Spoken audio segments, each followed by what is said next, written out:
ছেলে মেয়ের জন্য জামা কাপড়ের অভাব নাই, কিন্তু ছোটবেলা আমার বাবা তোমার বাবা কত কষ্ট করেছিল, ঈদের দিনও আইসা গেল বাবা একটা জামা কেনার তৌফিক হয় নাই। এত কষ্টের জিন্দেগির মুমিন আম্মাজান বলে শীতের দিন আসতেছে, শীতের কাপড় নিয়ে আসো। বাবা আম্মাজানকে জানাইতে পারে না যে কি দিয়ে আনবো, টাকা নাই তাও বলে না, একা একা চিন্তায় পড়ে গেল শীতের কাপড় কেমনে আনি। বাজারে গিয়া বন্ধু বান্ধবের কয় আমাকে 500 টাকা ধার দাও, দেয় না, কারণ বন্ধু জানে বড় গরিব, টাকা যদি ধার দেয় আর পাওয়া যাবে না।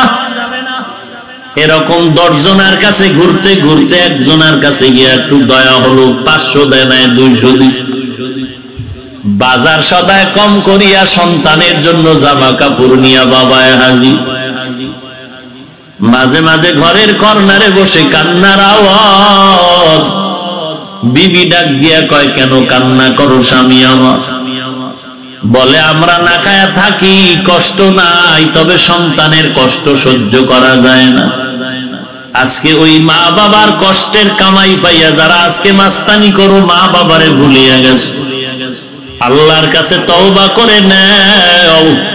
ওই মা বাবার কবরের থেকে তোমার বরদোয়া কপালে লাগতেছে, তওবা করো হে মালিক। মা বাবার কষ্টের জিন্দেগি পাওয়ার পরে কামাই রুজি দিয়া যেন গুনাহের পথে না হাঁটি। আল্লাহ তুমি তাদের এই কষ্টের জিন্দেগি আমাকে নেকের আমলে কাজে লাগাবার তৌফিক দাও। এই ময়দানে এমন আল্লাহর বান্দা আছো, অনেকের মা নাই, অনেকের বাবা নাই, ইয়েতিমের মতো এখানে বসে বয়ান শুনতেছো। মোনাজাতের পরে সবাই যার যার ঘরে চলে যাবে, কেউ গিয়ে দেখবে অনেকের মা দরওয়াজার কিনারায় বসে অপেক্ষা করে, সন্তান আমি মা তোর জন্য অপেক্ষা করি, এখন আমি খানা খাই নাই, কখন আসবি? আর একদল বান্দা দরজা গিয়া ধাক্কা দিতেছে, কেউ দরজা খুলে না, কারণ মাও নাই, দরজা খোলার মতো আর কেউ নাই। ওই মা বাবা হারা যারা ইয়তীম, আল্লাহর দরবারে চোখের পানি ছেড়ে দোয়া করো রে মালিক। ইয়তীমের দোয়া আল্লাহ খালি ফিরাবেন না। আল্লাহর কাছে তওবা করো, জীবনে আর গুনাহ করব না, আজকে থেকে নামাজ ছাড়বো না, মা বাবার জন্য কোনো গুনাহের কাজে গিয়া বরদোয়ার ভাগী হব না, আলেম ওলামাদের বিরোধিতা করব না, গুনাহের পথ থেকে বেঁচে নবীর সুন্নতের আমল করব, কোরআন তেলাওয়াত শিখব, নামাজ পড়ব, দেশ ও জাতির বিরুদ্ধে কোনো ষড়যন্ত্র করব না। মুনাফিকি যদি না থাকে, গলায় ছুরি আসলে মরে যাব, তারপরও গুনাহের দিকে যাব না। তওবা করার যদি নিয়ত হয়, খাঁটি তওবার নিয়তে দুটো হাত আল্লাহকে দেখায়া দাও। আয় আল্লাহ সবার হাত আপনি কবুল করে নেন, আয় আল্লাহ আমাদের তওবা কবুল করে নেন, তওবার উপরে মজবুত হয়ে চলার মতো তৌফিক দান করেন, আমিন। আলহামদুলিল্লাহি রাব্বিল আলামিন, والصلاة والسلام على سيد الأنبياء والمرسلين وعلى آله وأصحابه أجمعين يا أرحم الراحمين يا أرحم الراحمين يا أرحم الراحمين رب ارحمهما كما ربياني صغيرا رب ارحمهما كما ربياني صغيرا খোদায়ার মালিক কুদরতের নজর দিয়া তাকায় দেখেন রে আল্লাহ, এই বিশাল ময়দানে কত উলামায়ে কেরাম হাজির। আয় আল্লাহ কত সাদা দাড়িওয়ালা হাজী সাহেবরা হাত তুলেছেন, আয় আল্লাহ কত ব্যবসায়ী, কত চাকরিজীবী, কত যুবক, কত ছাত্র ভাই, কত ছোট ছোট বাচ্চারা হাত তুলেছে, পর্দার আড়ালের কত মা বোনেরা হাত তুলেছে। আয় আল্লাহ কুদরতের নজর দিয়ে দেখে টাকার লোভে আসে নাই, খানার লোভে আসে নাই রে আল্লাহ। অনেকে বসার জায়গা পায় নাই, দাঁড়ায় দাঁড়ায় দিনের কথা কষ্ট করে শুনলেন। আয় আল্লাহ, এরা টাকা চায় না, বাড়ি চায় না, জাহান্নাম থেকে মুক্তি চায়, কবরের আযাব থেকে মুক্তি চায় রে আল্লাহ। গুনাহগার বলে আপনি তাড়াইয়া দিয়েন না রে আল্লাহ। দুনিয়াতে যখন আসছিলাম শিশুবেলা কত পবিত্র, মা বাবায় কত আদরে কোলে নিতেন, প্রস্রাব করলেও দোষে নিতেন না। আজকে সেই পবিত্র জীবনটাকে গুনার দ্বারা নাপাক করে ফেলেছি রে আল্লাহ। গুনাহের দিকে তাকাইলে মনে হয় এই ময়দানে আমার মতো জাহান্নামের আসামি আর কেউ নাই। গুনাহের কারণে আমার হাত না পাক, আমার পা না পাক, আমার জিহ্বা না পাক। আয় আল্লাহ, গুনার কারণে আমার জাহান্নাম ছাড়া উপায় নাই রে আল্লাহ। খোদার মালিক, ওই জাহান্নামের ভয় আপনার দরওয়াজা ছাড়ি নাই রে আল্লাহ। একটা সেকেন্ডের জন্য সূর্যের গরম সহ্য করতে পারবো না রে আল্লাহ। কেউ যদি একটা বেদিয়ানকে বাড়ি দেয় কত কষ্ট পাই রে আল্লাহ। কেউ যদি একটা বেতের বাড়ি দেয় সহ্য করতে পারি না রে আল্লাহ। গুনাহ নিয়ে কবরে গেলে কবরের দুই পার্শ্বের মাটির চাপ সহ্য করতে পারবো না রে আল্লাহ। মেহেরবানি করে আমাদের জিন্দেগীর সব গুনাহগুলো মাফ করে দেন আল্লাহ। আয় আল্লাহ, আজকের মাহফিল কবুল করে নেন, আয়োজনকারীদের কবুল করে নেন। আয় আল্লাহ, হালাল ব্যবসা প্রতিষ্ঠান এহসান গ্রুপকে কবুল করে নেন। আয় আল্লাহ, এর সাথে যারা জড়িত বিপদ আপদ থেকে হেফাজত করে। সময়টারে কাজে লাগাও, সময়ের এত দাম। ওই স্কুল কলেজ ভার্সিটির ছাত্র ভাই, তুমি আজকে আই পাস করলা, বিএ পাস করলা, তুমি এমএ পাস করেছো। যাদের লেখা বইগুলো পড়িয়া তুমি আজকে এমএ পাস করলা, যারা এই বইগুলো লেখলো, গোটা দেশের স্কুল কলেজে যাদের লেখা বই চলে, ক্লাসে ক্লাসে পড়ানো হয়, যারা লেখিয়া গেল ওদেরকে আজও পর্যন্ত তুমি দেখো নাই। কিন্তু মনে রাখো, তাদের লেখা বইটা সারা দুনিয়ার স্কুল কলেজে কবুল হওয়ার পেছনে কারণটা কি? তারা তোমার আমার মতো মোবাইলে সময় কাটায় নাই, তারা লেখাপড়ার মধ্যে দিন রাত সময়টারে কাজে লাগিয়েছে। আর তাদের লেখা বই পড়ে তুমি এমএ পাস করবা, তা না করে তুমি তাদের বই ছিঁড়ে ছিঁড়ে জুতার তলে ঢুকাও। ওয়াল আসর, আসরের শপথ মানে সময়ের শপথ। দুনিয়ার লাইনে সময়টারে কাজে লাগাও। 11 মাস দোকানওয়ালা সাফা বাজারে দোকানদারি করে, কর্মচারী একজন, সকাল 8টা থেকে রাত সন্ধ্যা 8টা পর্যন্ত দোকানওয়ালা দোকান খোলা রাখে। 11 মাস ব্যবসা করে দোকানে যেই লাভ হয়, রমজান মাসে এর থেকে 3 গুণ লাভ বেশি হয় এক মাসে। হয়নি? কারণটা কি? কারণ আর কিছু না, সময়টারে মূল্যায়ন করেছে কেমন। 11 মাসে দোকানের কর্মচারী একজন, রমজানে কর্মচারী 3 জন। 11 মাসে দোকান খোলা 8টা থেকে 8টা, রমজানে দোকান খোলা 24টা ঘন্টা। সময়টারে যেইভাবে মূল্যায়ন করেছে লাভবান হয়েছে। সময়টারে যে যেই পরিমাণ কাজে লাগাবা সেই পরিমাণ দামি হয়ে যাবে। আবার আখিরাতের লাইনে যে যেই পরিমাণ সময়টারে মূল্যায়ন করবে তার দাম তত বেড়ে যাবে।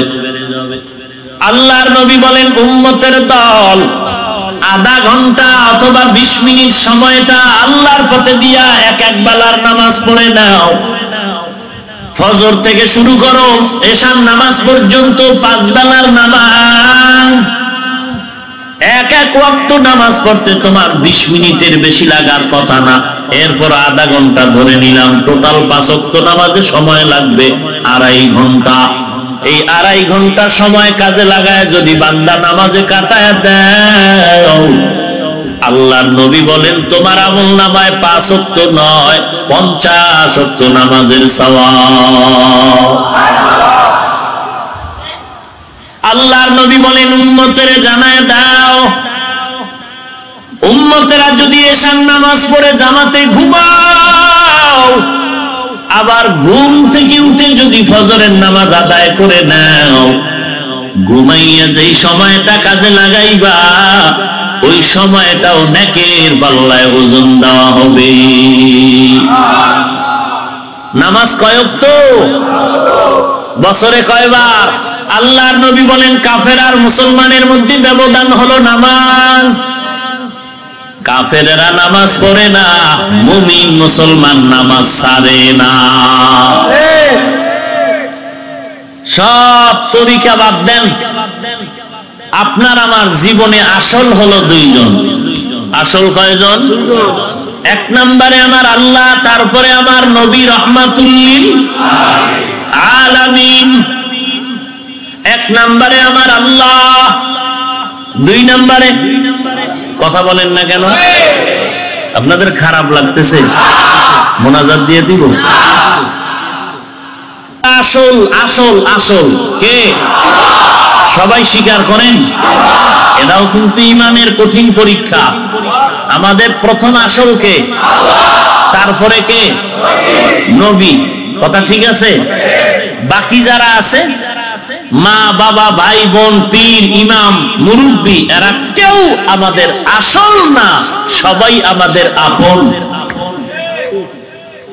সবাই কি? কিন্তু কি না? আসল না। আসল কে? তারপরে কে? অন্যরা আমাদের আপন, কিন্তু কেউ আমাদের আসল না। এখন তারা যে আমাদের আপন, আপনের যে কতক্ষণ, আমার আসল ঠিক রাখবে যতক্ষণ।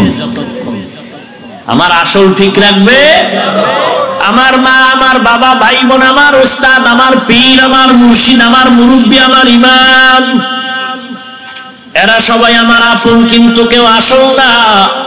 আর আপন কতক্ষণ? আমার আসল ঠিক রাখবে যতক্ষণ। আমার আল্লাহ আমার নবীর লাইনে যখন চলবে ততক্ষণ তারা আমার আপন। যদি দেখি আমার পীর আল্লাহ এবং নবীর লাইনে চলে না, তখন তাকে পীর হিসাবে মানা যাবে না।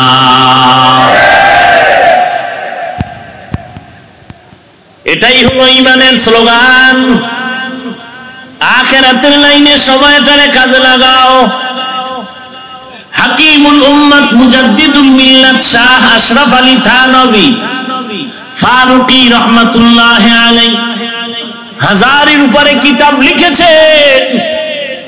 আবার মানুষের রুহানি চিকিৎসাও করেছেন, কেলাসও করেছেন, মানুষের দ্বারে দ্বারে গিয়া দাওয়াতের কাজ করেছেন। এতগুলো কিতাব লেখার টাইম পাইলেন কিভাবে? এর নবীর উম্মতের দল হাকিমুল উম্মত মুজাদ্দিদুল মিল্লাত শাহ আশরাফ আলী থানভী সব সময় ফাঁক সুযোগ পেলেই কলম দিয়ে কাগজে লিখতেছেন, কিতাব লেখেন। হঠাৎ কানের মধ্যে আজানের আওয়াজ, কাগজের উপরে কলমটা রেখে নামাজে চলে গেলেন। কোন একজন আল্লাহর গোলাম তাকায় দেখে কলমটা ঘুমায় না, অটোমেটিক কলম কাগজে লিখতেছে। আউলিয়ারা কারে উকবা ইখতিয়ার, জাহেলারা কারে দুনিয়া ইখতিয়ার। মাইলে মোমেন সোয়ে মোমেন নিশাওয়ার, মাইলে কাফের সোয়ে কাফের নিশাওয়ার। এরে নবীর উম্মতের দল, সময়টারে কাজে লাগাও, আল্লাহর মোহাব্বত নিয়ে চলো। এরে নবীর উম্মত, দুনিয়ার লাইনেও কাজে লাগাও, আখিরাতের লাইনে সময়টারে কাজে লাগাইতে যদি পারো, দুনিয়াতেও তুমি বাদশাহ, পরকাল জিন্দেগিতেও তুমি বাদশাহ। সময়টারে কাজে লাগাও, আল্লাহর রাজি খুশি অনুযায়ী চলো, এতে ব্যবসাও বন্ধ হবে না, দোকানদারিও। যারা নামাজ পড়ে, টুপিওয়ালা, দাড়িওয়ালা, কোরআন পড়ে, এরা কি ব্যবসা করে না? আচ্ছা বলেন, সাহাবায়ে কেরাম কি ব্যবসা করেন নাই? করেন নাই? চাকরিও?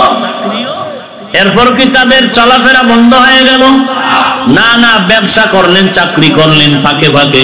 5 ওয়াক্ত নামাজ, ইশরাক ওয়া বিন তাহাজ্জুদ বন্ধ নাই, তেলাওয়াত বন্ধ নাই, মা বাবার ভাই বোনের হক আদায়, স্ত্রীর হক আদায় বন্ধ নাই, যুদ্ধের ময়দানেও তারা দৌড়াচ্ছে। এত কিছু করার পর আবার গভীর রাতে যায় নামাজে কান্নার আওয়াজ, কবরে আমার কি উপায় হবে? সাহাবায়ে কেরাম থেকে তো আপনারা বেশি ব্যস্ত হন নাই, অথচ আমলের কোনো খবরই নাই। আমল তো নাইই, নামাজ না পড়লো দিল পরিষ্কার। এরকমও মানুষ এই জমিনে আছে না নেই? ভাইরা আমার, আল্লাহ পাক শপথ করে বললেন 4 গুণ আলা মানুষ ছাড়া সব মানুষ জাহান্নামে যাবে। 4 গুণের মধ্যে 1 নাম্বার পরিশুদ্ধ ঈমান। পরিশুদ্ধ ঈমানটা কেমনে করবারে মুমিন? আল্লাহ তাআলা অন্য আয়াতে বলেন আমিনু কামা আমানান নাস। ঈমান আনো সাহাবায়ে কেরামের ঈমানের মতো ঈমান। সাহাবায়ে কেরামের ঈমান কেমন মজবুত ঈমান? বলে গলায় ছুরি আসলেও তারা আল্লাহর ছাড়া আর কারো কাছে মাথা নত করতেন না। সাহাবায়ে কেরামের ঈমান ফাঁসির মঞ্চে দাঁড়ায় বলেন আমার আসল আল্লাহ আর আমার নবী। জীবনটা উৎসর্গ করে দিলেন আল্লাহ এবং নবীর মুহাব্বতের জন্য। এরে নবীর আশিক উম্মতের দল, ঈমানটারে মজবুত যদি করতে চাও তাহলে সাহাবায়ে কেরামের নমুনায় তোমার ঈমানটারে মজবুত করে নাও। আমার আসল আল্লাহ এবং নবী, এই ছাড়া আমার কেউ আসল না, বাকি সব আপন। আর বাকি সব আপন কতক্ষণ আমার আসল আল্লাহ এবং নবীর লাইনে থাকবে যতক্ষণ। এরে নবীর উম্মতের দল, সাহাবায়ে কেরামের ঈমান এত মজবুত, এই যে কোনাডা থেকে সেই শুরু হইতে ঝামেলা এখনো চলতেছে। খুব খারাপ অবস্থা আপনাদের মধ্যে বিরাজ করতেছে। দরুদ শরীফ পড়েন, আমরা সবাই দোয়া করে বিদায় নেই, আল্লাহ পাকে মাহফিল কবুল করে নেন। আরো জোরে বলেন আমিন। দরুদ শরীফ পড়ি, আল্লাহুম্মা সাল্লি আলা মুহাম্মদ ওয়া আলা আলি মুহাম্মদ কামা সাল্লাইতা আলা ইব্রাহিম ওয়া আলা আলি ইব্রাহিম ইন্নাকা হামিদুম মাজিদ। আল্লাহুম্মা বারিক আলা মুহাম্মদ ওয়া আলা আলি মুহাম্মদ কামা বারাকতা আলা ইব্রাহিম ওয়া আলা আলি ইব্রাহিম ইন্নাকা হামিদুম মাজিদ। আবার দেখা হবে। আলোচনা শোনার পরিবেশ থাকলে ইনশাআল্লাহ আলোচনা শোনানো যাবে। আজকের পরিবেশ আমার অনুকূলে নাই, কারণ প্রত্যেকটা জিনিসের একটা পরিবেশ দরকার। বাস গাড়িতে লেখা আছে ধূমপান নিষেধ, আসেনি? কথা বলেন না কেন? এরপরও ধূমপান কেউ করে না? কথা বলেন করে। বাধা যদি দেয় হে মার খায়, কথা ঠিক? মসজিদে লেখা আছে ধূমপান নিষেধ, কথা বলেন। মসজিদে লেখা আছে ধূমপান নিষেধ, কিন্তু কেউ করে? করে। বাসে লেখা আছে ধূমপান নিষেধ, এরপরও কেউ, সবাই করে। আর মসজিদে লেখা নাই ধূমপান নিষেধ, এরপরও কেউ করে না। কারণ কি? পরিবেশ। পরিবেশ কারণ কি? পরিবেশ। আর সব কথার শেষ কথা, আমরা যতই বয়ান শুনি, আমল ছাড়া কোনো নাজাতের পর্দা খোলা হবে? এখন বয়ান শুনলেন, বাড়ি গিয়ে ফজর পড়লেন না, লাভ হবে কোনো? আসর পড়লেন না, মাগরিব পড়লেন না, এশা পড়লেন না, কোনো লাভ হবে? কোনো লাভ হবে না। আল্লাহ আমাদের সবাইকে মাফ করে দিন। ভাঙাচুরা কিছু কথা আপনাদেরকে বললাম, কারণ আমি একটু আগেই বলেছি, এই আপনাদের এই থানাটা আমার বাপ দাদা পিতৃপুরুষের এই জায়গা। তো দিলের টানে এখানে আসি, প্রোগ্রাম কেউ চাইলে চেষ্টা করি দেওয়া, কিন্তু বছরে 300 প্রোগ্রাম করা যায়। 5000 লোক যদি সিরিয়ালে দাঁড়ায়, 300 প্রোগ্রাম কিভাবে 5000 লোককে আমি দিব? এক থানায় একটা করে দিল, এক বছরে পুরো বাংলাদেশে দেওয়া যায় না। যে কারণে থানা ভিত্তিক একটা প্রোগ্রাম এক বছরে দেওয়াটাও কঠিন। এরপরে রাস্তাঘাট, এরপরে সব দিক চিন্তা করে প্রোগ্রাম দিতে হয়। কথা বুঝেন নাই? অবশ্য বড় মাঠে করার প্রোগ্রাম ছিল, পরিবেশের কারণে, বৃষ্টির কারণে ওই বড় মাঠে দেওয়ার সুযোগ হয়নি। তো যাই হোক, যে কথাগুলো আমি আপনাদের সামনে উপস্থাপন করলাম, মঠবাড়িয়া থানা আর এক গত বছরই তো মনে হয় কি মাঠ, ওইটা কি মাঠ, ঈদগাহ মাঠে হয়েছিল। ওখানেও লোকের ভিড় ছিল, কিন্তু এইরকম আমার কাছে খারাপ লাগে না। ওই দিন এত ভালো লাগছিল, প্রোগ্রামও মোটামুটি।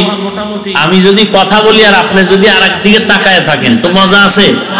হ্যাঁ, আপনি টিউবওয়েল থেকে পানি নিবেন, মুখ যদি আর একদিকে থাকে পানি ভেতরে যাবে? যাবে না। এই যে বারবার বললাম উঠা বসা করবেন না, উঠতেই আছে উঠতেই আছে উঠতেই আছে। তারা ঢুকলো কেন এখানে? আল্লাহ সবাইকে মাফ করেন, আল্লাহ আমাকেও মাফ করে দেন। ফজরের নামাজ, 5 ওয়াক্ত নামাজ ঠিকমতো আদায় করা, এটা হলো মূল। এই জামানায় কে কত বড় দামি, কে কত বড় বুজুর্গ, এর 1 নাম্বার পরিচয় যে যত পরিমাণ গুনাহ থেকে বাঁচতে পারবে সে তত পরিমাণ বুজুর্গ। কথা ঠিক না? আল্লাহ আমাদের সবাইকে গুনাহমুক্ত জিন্দেগি দান করুন। আরো জোরে বলেন আল্লাহ পাক আপনাদের এই কষ্ট, আপনারা আসছেন কষ্ট করে অনেক দূর থেকে, গাড়ি ভাড়া করে, পায়ে হেঁটে, একমাত্র দ্বীনের মহব্বত। কথা ঠিক না? আল্লাহ আপনাদের সবাইকে দ্বীনের খাদেম হিসেবে কবুল করেন, আরো মহব্বতে বলেন। তাহলে আমরা কি জানলাম আজকের আলোচনার থেকে? 1 নাম্বার, জান্নাত পেতে হলে 1 নাম্বারে ঈমান লাগবে, কোন বেঈমান জান্নাত পাবে না। 2 নাম্বারে কি জানলাম? ঈমান আর আমল করলেই জান্নাতে যাওয়া যাবে। আরো 2 দায়িত্ব পালন করা লাগবে, ঈমান আমল অনুযায়ী নিজে চলা, অন্যকেও চালানো। গুনাহ থেকে যেমন নিজে বাঁচবো, অন্যকেও। অন্য বলতে 1 নাম্বারে কারা? আহাল। 1 নাম্বারে কারা? আহাল, পরিবার, সন্তান, স্ত্রী। এরপরে ঘরের প্রতিবেশী যারা, এলাকার। এরপরের সিরিয়াল হলো উম্মতের চিন্তা। উম্মতের চিন্তা আপনার না, উম্মতের চিন্তা করবে ওলামায়ে কেরাম। উম্মতের চিন্তা কারা করবে? ওলামায়ে কেরাম। আর ওলামায়ে কেরামের সাথে আপনারা থাকবেন, এটাই ফাইনাল কথা। ইদানিং কালে এত ফেরি নদী পাড়ি দিয়া মঠবাড়িয়া জঙ্গলের মধ্যে ফেতনা বোধহয় ঢুকে নাই।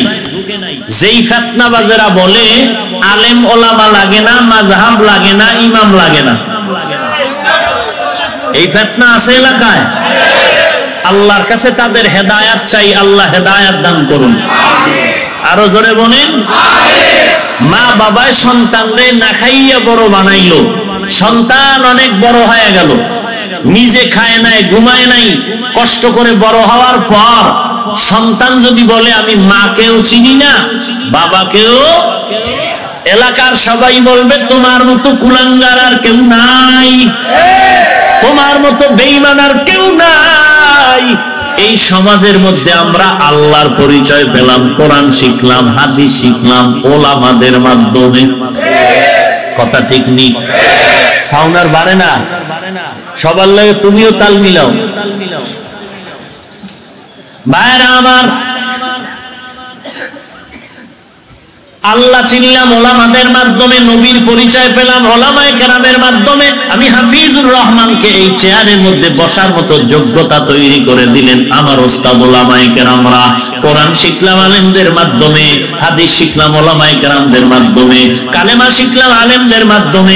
পশ্চিম চিনতাম না, কে চিনাইলেন? বলে আলেম।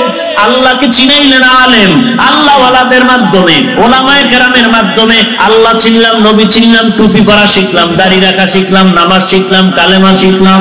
এখন যদি কোন মুসলমান চিৎকার করে বলে আমার আলেম লাগবে না, আমার কোন মুরব্বি লাগবে না, ইমাম লাগবে না, আমি আলেম ওলামা চিনি না, আমরাও বলবো তোমার মতো কুলাঙ্গার এই জমিনে কেউ হতে পারে না। তোমার আমার মা বাবা, এদের বিবাহ বন্ধনটারে বৈধ করছে আলেম, ঠিক না? দাদা দাদি নানা নানির জানাজাকে পড়াইলেন আলেম। আজকে যদি বলো আমার আলেম ওলামা দরকার নাই, আমি তাদেরকে বিনয়ের সাথে একটা পরামর্শ দিব, মরণের আগে তুমি ওসিয়তনামা লিখে যাও, তোমার মরার পরে যেন কোনো আলেম জানাজা না পড়ায়, কুকুরের মতো চাপা মাটি দিয়ে রেখে দাও। আপনারাও সিরিয়ালে এদের নাম লিস্টি করেন। যারা আলেম পছন্দ করে না, আলেম ওলামা যারা ইসলামের ব্যানারে থাইকাও আলেমের বিরোধিতা করে, এদের নাম লিস্টি করে নাও। এরা যদি মরে যায়, এদের জানাজা কোনো আলেম যাব না পড়া। জাজু করদান বেহিসাব খলকেরা দাদান জওয়াবে বাসওয়াব হকনা দারদ দোস্তে খলকা জারেরা নিস্তে ই খাসলত কে দিনদারেরা। এরে নবীর উম্মতের দল, আল্লাহর দরবারে তওবা করে নাও। দুনিয়ার হায়াতের সীমানাটার কোনো গ্যারান্টি নাই। অমুক জায়গায় সিলেটে বয়ান করতেছি, মোনাজাতের মধ্যে একজনে খবর পাঠাইলো, একদল বয়ানে আসার সময় রাস্তায় অ্যাক্সিডেন্ট হয়ে মরিয়া গেল, আর বয়ানে আসতে পারে নাই। আর এক জায়গায় গিয়া খবর শুনলাম, বয়ানের পরে মোনাজাত দিয়া আল্লাহর বান্দারা গাড়িতে বাড়িতে রওনা হলো, রাস্তার মাঝে অ্যাক্সিডেন্ট হয়ে বাড়ি পর্যন্ত আর ফেরতে পারে নাই। ওরে মঠবাড়ি এলাকার মুসলমান, এখানে পড়ছো, দাঁড়াবার কোনো গ্যারান্টি নাই। দাঁড়াইয়া তুমি হেঁটে হেঁটে ঘর পর্যন্ত যাওয়ার গ্যারান্টি আছে নাকি? এরে নবীর উম্মতের দল, চোখ দুইটা বন্ধ করে দেখো, প্রতি বছর বয়ান চলবে ময়দানে। এই বয়ানে হাজার হাজার মানুষও থাকবে, হয়তো তোমাদের মধ্যে কেউ থাকবে না, আমিও থাকবো না, বয়ান চলতে থাকবে। মরা কোনো আশ্চর্য ব্যাপার না। কি রেখে দুনিয়াতে গেলাম আর কি সাথে নিয়ে গেলাম, এটাই হিসাবের দরকার। কি রেখে দুনিয়াতে গেলাম আর সাথে কি নিয়ে গেলাম। এরে নবীর উম্মতের দল, একটু মনের প্রশ্ন করো রে মন। আসামির কাঠগড়ায় যদি আল্লাহ ডাক দিয়া বলে, কি দুনিয়াতে রেখে আসছো আর কি জগতে তুমি জগৎ থেকে নিয়ে আসছো। এমন আল্লাহওয়ালার জীবনী আমরা দেখলাম। কেউ বলে আমি একজন কোরআনওয়ালা হাফেজ দুনিয়াতে রাখিয়াছি। ঈসা নবী একদিন রাস্তা দিয়া যায়, দেখে একটা কবরের মধ্যে আযাব হচ্ছে। ঈসা নবী যাওয়ার পরে কিছুদিন পরে আবার ওই কবরস্থান দিয়া আবার দেখা। আজকে দেখতেছে কবরের থেকে মেশকের ঘ্রাণ। ঈসা নবী জানতে চাইলেন, হে মালিক, ওই দিন কবর থেকে আযাবের গন্ধ, আজ কবরের থেকে মিশকির ঘ্রাণ কেন রে আল্লাহ?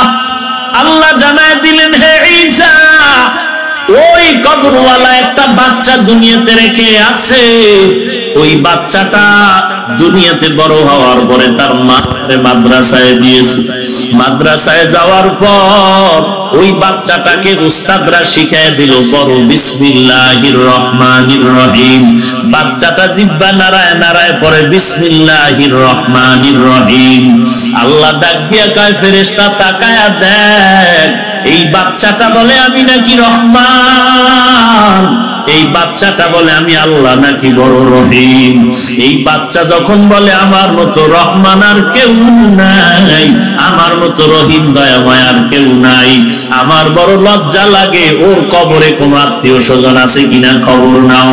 তাড়াতাড়ি যদি দেখো আযাব হয়, আযাবটা মাফ করিয়া কবরকে জান্নাতের বিছানা বিছায়া দাও।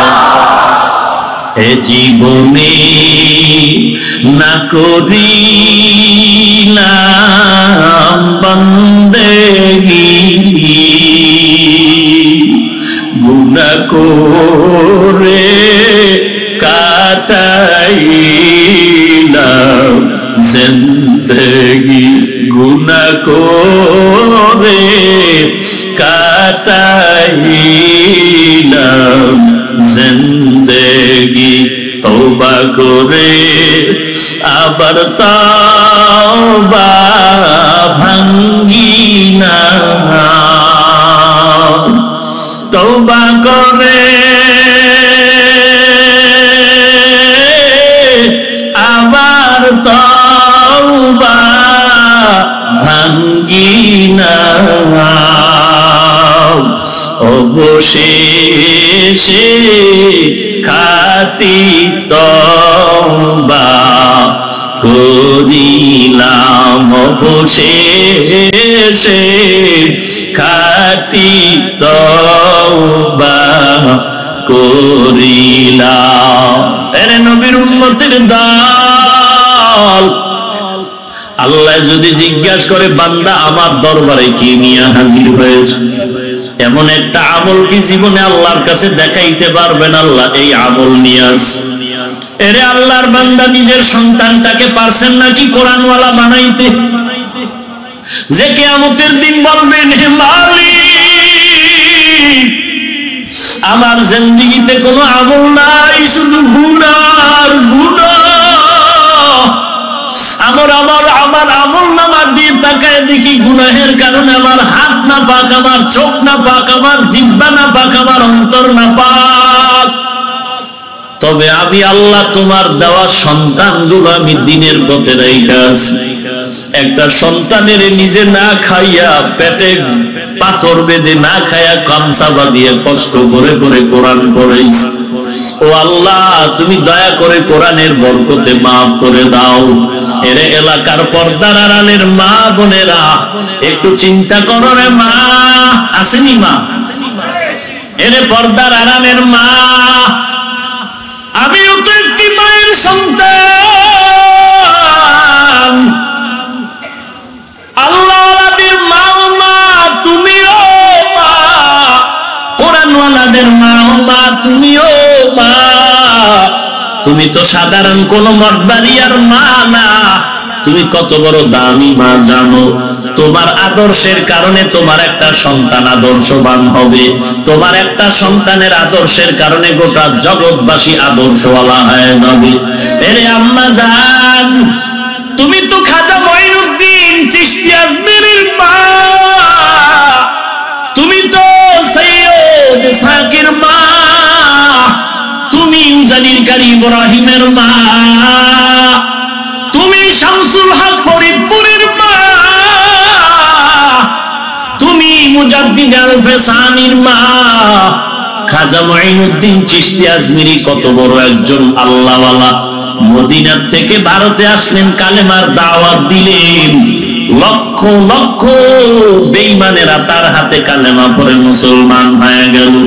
খাজা মঈনুদ্দিনের মনটা বড় আনন্দে উৎফুল্ল। মা ডাক দিয়া কয়, বাবা তুই এত খুশি কেন? ডাক দিয়া কয়, আম্মা জান, ভারতবর্ষে আমার হাতের সাথে হাত লাগায়া লক্ষ লক্ষ বেদিন কালেমা পড়েছে। মঈনুদ্দিনের মা ডাক দিয়া কয়, রে সন্তান, এই ত্যাগ আর এই বরত্ব তোর না রে বাবা। মঈনুদ্দিন কয়, মা বলো কার? বলে তোর মায়ের অবদান। খাজা মঈনুদ্দিন চোখের পানি ছেড়ে বলে, মা তোমার কি অবদান? মা চোখের পানি ছেড়ে কান্না করে আর বলে, ওরে সন্তান, তুই আমার গর্ভে থাকা অবস্থায় আমি মা ঘুমাইতাম না, রাতের অন্ধকারে যায় নামাজে বসে চোখের পানি ছেড়ে কাঁদতাম আর আল্লাহর দরবারে দোয়া করতাম, ও আল্লাহ তুমি আমার গর্ভের সন্তানটারে একজন আদর্শ মানুষ বানাও। তুই দুনিয়াতে আসার পর আমি মা করে যতদিন দুগ্ধ পান করাইলাম রে বাবা, এক ফোঁটা দুধ আমি মা তোর মুখে বিনা অজুতে দেই না। এরে পর্দার আড়ালের মা, বলো তোমার সন্তান তোমার দুগ্ধ পান করেছে, কি আদর্শ দিয়া তুমি সন্তানের দুগ্ধ পান করাইলা? বিনা ওযুতে যেই মা সন্তানের দুধ দেয় না, এ তো জন্মলগ্ন থেকে আল্লাহওয়ালা হওয়ার সম্ভাবনা। আর আম্মা জান, তুমি বাচ্চা গর্ভে নিয়েও বাচ্চা কোলের মধ্যে নিয়ে টেলিভিশনের নাচ গানের মধ্যে পাগল ভরা হয়ে থাকো। তোমার স্বামী যদি ঘর থেকে 2-3 দিনের জন্য ঢাকা যায়, ও মা তুমি তোমার সন্তান নিয়ে মঠবাড়িয়ার মার্কেটে ঘুরো, বেপরদায় আড্ডা দাও রে মা, গল্প গুজবে সময় কাটায় দাও। যদি তুমি তোমার স্বামী বাহিরে গেল কাজের জন্য, ব্যবসার কারণে, তুমি মায়ের দরকার ছিল নামাজ পড়িয়া স্বামীর জন্য দোয়া করা, ও দয়ার মাওলা আমার স্বামী কষ্ট করে কামাই করে, তুমি তার কামাই রুজিতে বরকত দাও। আয় আল্লাহ তুমি তাকে জিন্দা হায়াত বাড়ায়া দাও। আয় আল্লাহ তার কামাই রুজিতে বরকত বাড়ায়া দাও। কারণ স্বামীর মাথার ঘাম ফেলানো, টাকা পয়সা কামাই করা স্বামী নিজের জন্য করে না, নিজের স্ত্রী আর সন্তানের মুখে হাসি ফুটানোর জন্য করে। ওই স্বামীটা রাস্তায় যায়, কাজ করে, ড্রাইভারি করে, কত মানুষের সাথে ঝগড়া, কত মারপিট করিয়া ঘরের মধ্যে খানা দেয়, টাকা দেয়, স্ত্রীকে জানতেও দেয় না কত কষ্ট করলাম, কত ঝগড়া করলাম।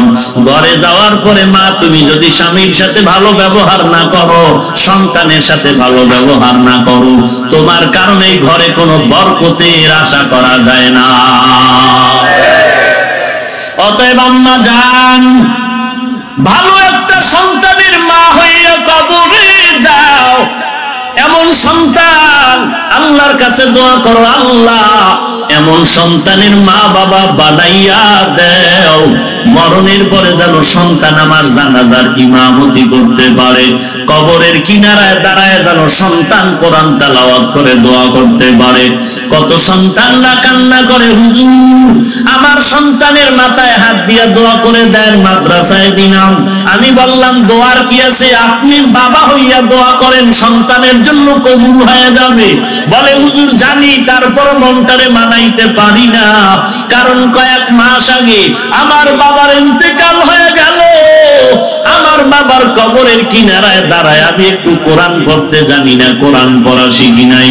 আমি কান্না করে আমার স্ত্রীর সাথে পরামর্শ করলাম, আমার সন্তানের আমি কোরআনওয়ালা বানায় যাব। আমি কিছু পাই আর না পাই, আমার কবরের কিনারায় গিয়ে যদি সন্তান কোরআন তেলাওয়াত করে, ওই কবরে আর আযাব কখনো হবে না। এরে নবীর উম্মতের দল, ওই কবরের আযাবের ঘর। নবী বলেন কবর হবে কারো জন্য জান্নাতের বাগান, অথবা কারো জন্য হবে জাহান্নামের টুকরা। এরে নবীর উম্মতের দল, আজকে তোমার পায়ে ধরে ধরে বলি নামাজ পড়ো, টুপি পড়ো, তুমি টুপি পড়তে চাও না। আর আমাকে যদি কেউ কোটি টাকার লোভ দেখায়, বলে হাফিজ ভাই দাড়িটা ফালায়া দাও, টুপি ফালাও, বলো ফালাবো। তোমারে পায়ে ধরে বলার পরে কেন নামাজ পড়তে চাও না, দাঁড়িয়ে রাখতে চাও না, টুপি পড়তে চাও না? আর আমাকে কোটি টাকার লোভ দেখানোর পরে কেন আমি টুপি ফালাইতে চাই না, নামাজ ছাড়তে চাই না? একটাই মাত্র কারণ, আল্লাহর কোরআন পড়লাম, নবীজির হাদিস পড়ে দেখলাম, একটা কথাও মিথ্যা নাই। আল্লাহর ওয়াদার হয়ে গেল রাস্তা দুইটা, ফারিকুন ফিল জান্নাতি ওয়া ফারিকুন ফিস সাঈদ। একটা জান্নাতের পথ আর একটা জাহান্নামের পথ। কবরের মধ্যে অবস্থা হবে দুইটা, হয়তো জান্নাত হবে কবর, না হয় জাহান্নাম হবে। কার জন্য জান্নাত হবে আর কার জন্য জাহান্নাম হবে? আল্লাহ পাক বলেন ইন্নাল আবরারা লাফি নাঈম ওয়া ইন্নাল ফুজ্জারা লাফি জাহিম। কবর হবে কারো জন্য জান্নাত, কার জন্য বলে নেক আমলওয়ালার জন্য, আর জাহান্নাম হবে কার জন্য বলে গুনাহগারের জন্য। ওই গুনাহ নিয়ে যদি কবরে যাই, আল্লাহর নবী বলেন ওই কবরের দুই পার্শ্বের মাটির চাপ, পাজরের হাড়গুলো চুরমার হয়ে যাবে। মানুষ আর জিন ছাড়া সব মাখলুকাত কবরের আযাব সচক্ষে দেখতে পায়। এই জন্য মাঝে মাঝে দেখা যায় কবরস্থানে দিয়ে রাতের বেলা কুকুর ঘেউ ঘেউ করে কান্না করে, আযাব দেখতে পায়, কবরের আযাব গরু দেখতে পায়। কত ঘটনা এমনও ঘটেছে, কবরের পার্শ্বে গরুর গোয়াল ঘর, রাতের বেলা গরুর দড়ি সিরিয়া পালায় গেল, কেউ মারা গেল। ওলামায়ে কেরাম ডাক দিয়ে কয় ওরা কবরের আযাব দেখতে পায়, সহ্য করতে পারে না। এরে নবীর উম্মতের দল, আল্লাহর নবী জান্নাতুল বাকির মধ্যে ঘুরতেছেন আর দোয়া করতেছেন, হঠাৎ করে দেখে একটা কবরের মধ্যে আযাব চলতেছে, একটা যুবকের কবর। আল্লাহর থেকে আল্লাহর নবী জানতে চাইলেন ওই কবরের মধ্যে কেন আযাব হয়। আল্লাহর নবীকে আল্লাহ জানায় দিলেন ওর মায়ের বদদোয়ার কারণে কবরের মধ্যে আযাব হয়। আল্লাহর নবী যুবকের ঠিকানা নিয়ে সাহাবায়ে কেরামদের খোঁজ লাগাইলেন, দেখো যুবকের মা বেঁচে আছে নাকি। খুঁজে দেখে হ্যাঁ মা বেঁচে আছে, বলে তাড়াতাড়ি বলো তার সন্তানকে যেন মাফ করে দেয়। মহিলা যখন এই খবর পাইল, খবর দিয়া বলে না, আমি কোনদিন আমার সন্তানরে ক্ষমা করব না। এই খবর নবী পাওয়ার পর নবী বলেন ওই মহিলাকে আমার দরবারে আনো। নবীর দরবারে আনার পর বলে, ও মা, তোমার সন্তানের কবরে আযাব হয়, তুমি মাফ করে দাও। বলেন আমি মাফ করব না। বলে এমন কি অন্যায় করলো যে মা তুমি সন্তানকে মাফ করবা না? মা চোখের পানি ছেড়ে বলে, পয়গম্বর, সন্তান একদিন আমার সাথে তর্ক জড়াইয়া আমি মা তারে একটা ধমক দিছিলাম। সন্তান আমার কথার কাটাকাটিতে পড়ি এক সময় সামনে একটা মাটির চাকা দিয়ে আমার মাথায় আঘাত করেছে। এমন জোরে মাটির চাকার আঘাত, পাথরের আঘাত, আমি জমিনের মধ্যে পড়ে গেলাম, মাথা ফেটে গেল, রক্ত বের হয়ে গেল। আমার সন্তান একটু আসিয়া খোঁজ খবর নেয় না, আমি সহ্য করতে পারি না। নবী বলেন এই মহিলা তো মাফ করবে না, কিন্তু মায়ের সন্তানের প্রতি যত মায়া, এর থেকে আমার নবীর উম্মতের জন্য মায়া মোটেও কম নাই। নবী ডাক দিয়ে কয়, ওই উম্মতের আযাব আমি নবীও সহ্য করতে পারি না।